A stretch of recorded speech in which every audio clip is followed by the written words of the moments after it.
بسم اللہ الرحمن الرحیم الحمدللہ رب العالمین۔ تمام مسلمان بھائی کو جمعہ مبارک۔ السلام علیکم رحمۃ اللہ وبرکاتہ۔ انا مدینۃ العلم و علی بابا۔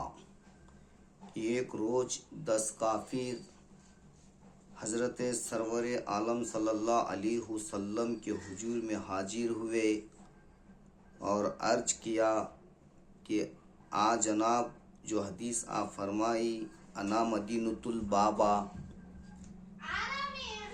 تو ہم لوگ آپ کی حدیث کو برحق سمجھتے ہیں، یعنی کافر بولتے ہیں آپ کی حدیث کو ہم برحق سمجھتے ہیں۔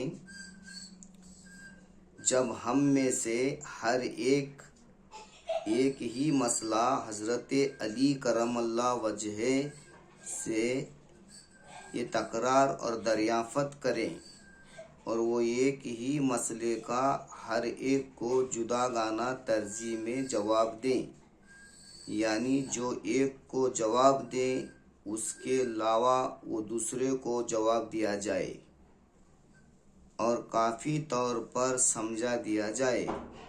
لہذا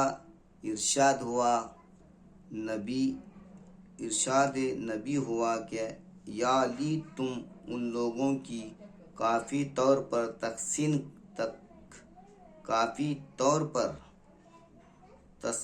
کر دو۔ پس ان میں سے ایک نے سوال کیا یا علی تم ان لوگوں کی کافی طور پر۔ ایک نے سوال کیا یا علی کرم اللہ وجہ، علم افضل ہے یا مال؟ علم افضل ہے یا مال؟ تو علی رضی اللہ تعالیٰ عنہ نے علم افضل کر کے اپنے زبان مبارک سے کہا۔ علم پیغمبروں کی میراث ہے اور مال کافروں کی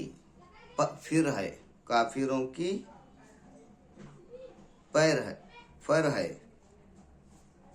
تو پوچھا کہ اس کی کیا دلیل؟ تو دوسرے نے سوال کیا کہ علم افضل ہے یا مال؟ تو آپ نے ارشاد فرمایا علم۔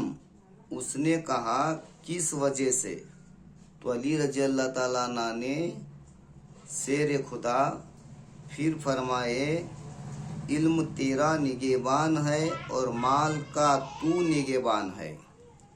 علم تیرا نگہبان ہے، مال کا تو نگہبان ہے۔ پھر تیسرے نے سوال کیا کہ علم افضل ہے یا مال؟ تو آپ نے ارشاد فرمائے کہ علم۔ تو اس نے پوچھا کیوں؟ پھر فرمائے علم کے بہت سے دوست ہیں۔ کیا بول رہے ہیں؟ حضرت مولا کائنات شیر خدا رضی اللہ عنہ نے، مولا کائنات شیر خدا نے کیا بول رہے ہیں کہ پھر فرمائے علم کے بہت سے دوست ہیں اور مال کے بہت سے دشمن ہیں۔ تو پھر چوتھے نے یہی سوال کیا تو آپ نے ارشاد فرمائے کہ علم۔ تو اس نے پوچھا کس طور پر؟ تو ارشاد فرمائے اگر مال میں سے کچھ دے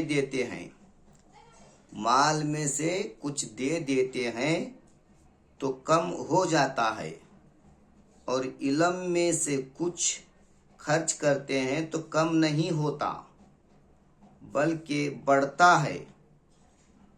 پانچویں نے یہی سوال کیا اور وجہ پوچھی تو ارشاد فرمائے مال والے تو بخیل و صوم ہوتے ہیں اور علم والے کی تعظیم کرتے ہیں۔ تو چھٹے نے سوال کیا اور وجہ پوچھی اور ارشاد فرمائے مال کی چوروں سے نگرانی کی جاتی ہے اور علم محتاج اور نگہبانی نہیں ہے۔